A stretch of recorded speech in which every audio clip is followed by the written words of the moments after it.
All right, you're watching Live Now. I'm Austin Westfall. Let's bring in Professor Alon Burstein. He hosts the Israel-Palestine-Report. Alon, a lot has transpired since you and I last connected. Firstly, one of the main questions a lot of people have about this conflict is the U.S. aiming for regime change? I've heard Secretary of State Rubio say he, of course, would want to see regime change, but you're not exactly hearing U.S. officials say that that's the main objective with this operation. My question for you is, what actually constitutes regime change? They already took out Ayatollah Khomeini. They also took out 40-plus other Iranian leaders. So at what point and at what threshold is the regime officially changed? Good to see you, Austin. The pace of things that are developing in the Middle East is almost unprecedented, even by the scales that we've become accustomed to in the last 2.5 years, have to say. So that's the first thing I'll say is if any of the viewers are feeling confused about what's happening, you're right to be confused. It's all happening at too fast a pace. What will constitute regime change? First of all, I'll say that when the war started, neither Israel nor the United States talked about regime change. They were all talking about trying to destroy Iran's nuclear facilities, ballistic missiles, bring Iran to a deal, is what Trump wanted. This was initially going to be a limited strike to bring Iran to a deal.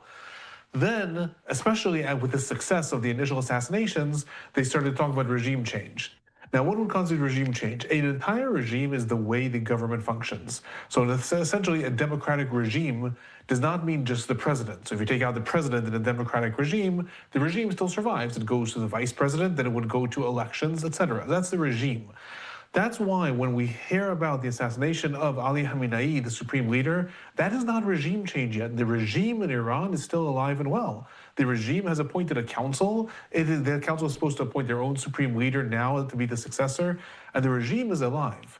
What would be a change would be if the mechanisms that are used to put into power the people in the different authorities, right, the judiciary, the presidency, if there is a supreme leader, if that changes, that will constitute regime change. So if, for example, there is somehow the people rise up and the government resigns and says we're going to appoint a transitory government and have democratic elections, that's regime change. Similarly, if the people rise up and the United States fly in the son of the Shah, Reza Pahlavi, and he takes up his father's role, which a lot of people are saying would be democratization, but his father was actually quite a brutal dictator, alongside being a friend to the West and bringing a lot of modernization. He also ruled with an iron fist, but that too would be regime change because you would no longer have the Council of Mullahs appointing a supreme leader. So really what regime change would constitute would be a different way that people are put into power. And last thing I'll say very quickly is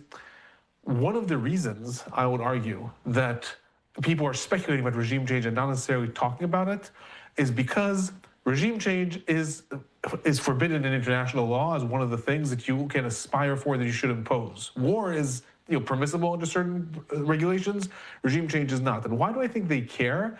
Is because it was also stated from the beginning that Israel was carrying out the assassinations, the United States was not. Assassinations are also forbidden by international law. So it is possible that even the United States wants regime change. They're not going to say it explicitly as one of the aims of the war. They just might call that a happy outcome. Let's get to an audience question. Justin has this loosely related to what you and I are talking about. When as many as 40 top Iranian leaders are rapidly removed, how are retaliation strikes coordinated or executed? How are we still seeing some of these functions occur if most of the top brass is gone alone? Well, it's a good question, but again, we have to compare it to the way it would function in the United States, Israel, or any other country in the world.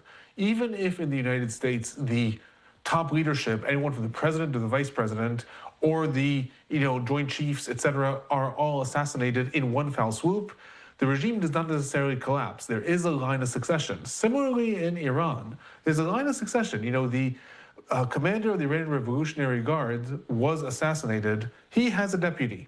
That deputy immediately took his position and is now ordering the counterstrikes. It's also important to remember that Iran was stunned, beyond stunned, when it came to the war in June, at the extent to which the Mossad had infiltrated their security apparatuses and was able to carry out those assassinations. Because of that, Iran this time is prepared.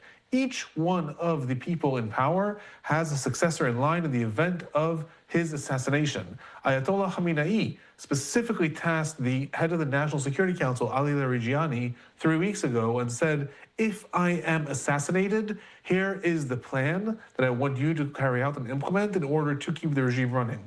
If Larijani is assassinated, the next person would carry that out. So theoretically, this is why I've been saying it's going to be, I would say, downright impossible to execute regime change simply with attacks on the sky, because everyone has a replacement, and they've actually put those replacements in power because they knew they might be assassinated. What will end up affecting some sort of change, and then what would also curtail the ability of Iran to carry out these counterstrikes, would be if there is internal rebellion. If we either see protesters rising up in the streets, or if we saw internal defections from within the military or the security apparatuses. A very interesting thing is that Israeli Prime Minister Netanyahu, when he's openly talking about regime change, he said yesterday, or maybe it was even earlier today, that the people in Iran will rise up. They have not been given the signal yet.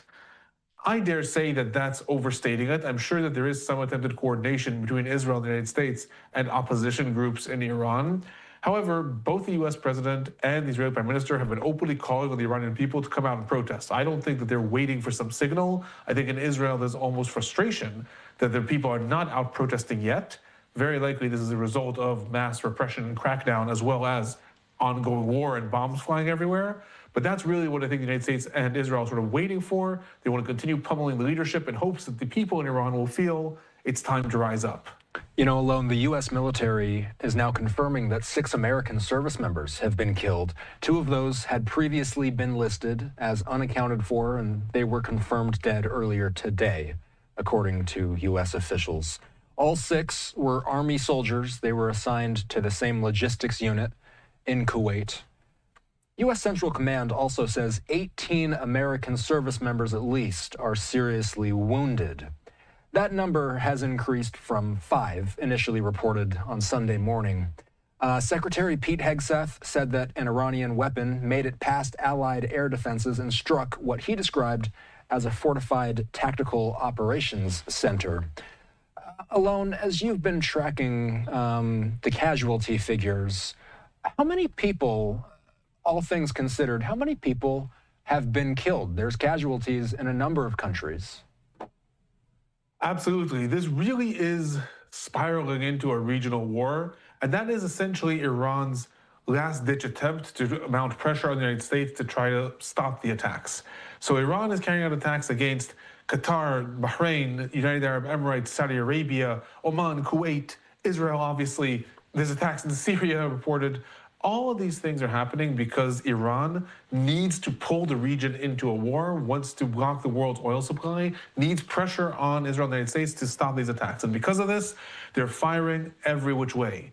In terms of the casualty lists that have amounted so far, and these are just the deaths, as you said, in the United States, we're counting so far 6 service people that have been killed, and there are at least 18 that are badly injured, but probably many more that are lightly injured. In the Gulf countries, all told, we are reporting 5 deaths so far. Most of these are civilians. In Israel, we're reporting 12 deaths. All of these are civilians as a result of Iranian missile fire. In Lebanon, which has been pulled into the fight also as of today, because Hezbollah fired rockets in northern Israel, and Israel is now retaliating with airstrikes in Lebanon, there are over 52 people reported killed. And in Iran itself, there are reports of over 555 people that have been killed so far. Now, a couple of things I'll say about that. First of all those figures are as of 6 hours ago, and these airstrikes are continuing constantly. So it is very, very likely that the figures may have changed since. That's point number 1.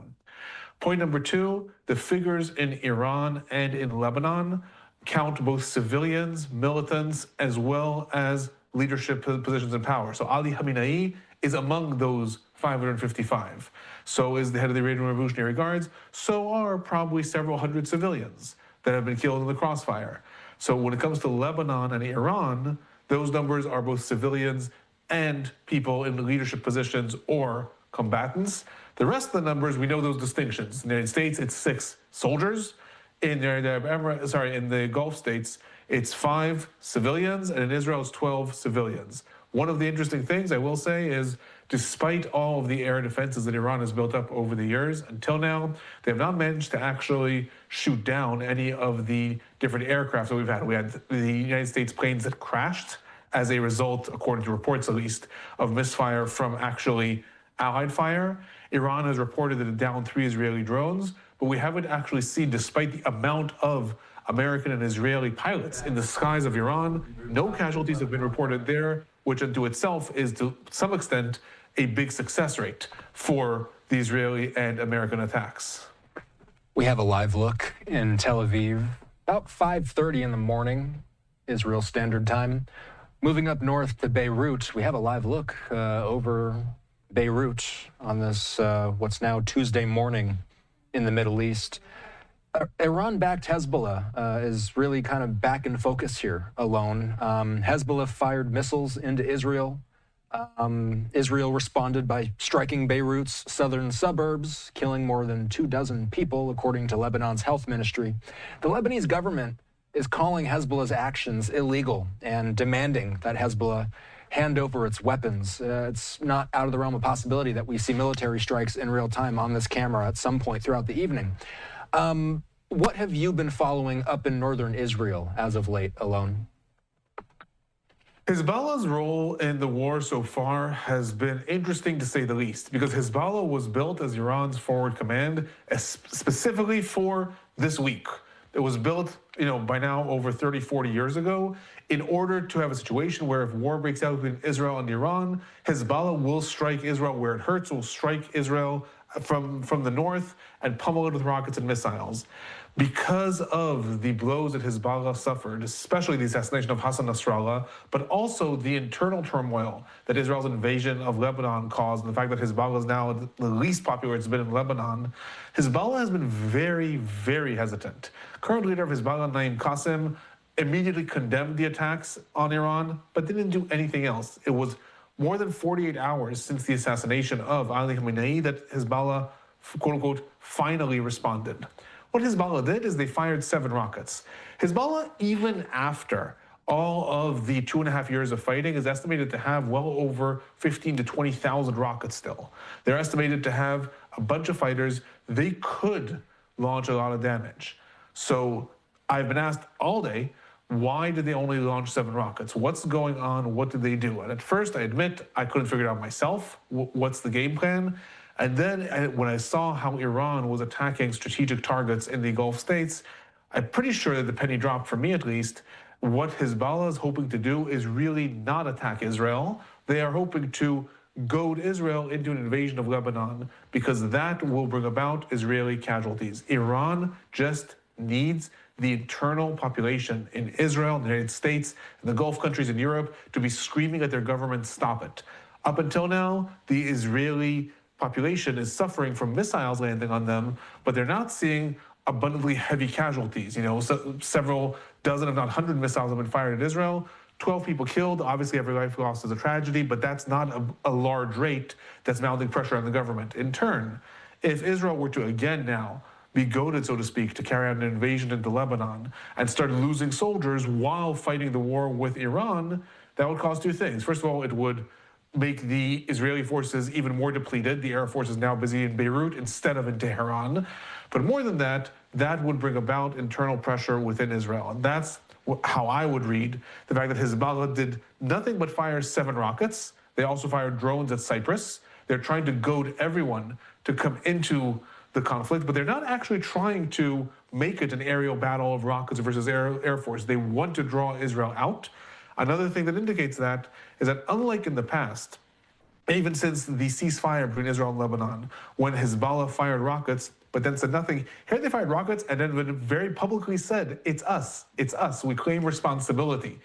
That's a way to try to goad Israel in, and the only way I can read that is Iran wants Israel to be sinking in the Lebanese mud rather than flying over the skies of Tehran. Alon is the host of the Israel-Palestine-Report. You can follow it on YouTube. Alon, how can people track your coverage and your teachings? Just like Austin said, follow me on YouTube, Israel-Palestine-Report. You can go to my website, alonburstein.com. Online courses that we have, all kinds of summaries of the war, lots of interviews with Austin that we've been speaking for years and years. Happy to see anyone there. All right, and I was watching you live last night, taking questions from people in the chat. Good to see you, Alon. Have a good night. Thank you. Have a good night.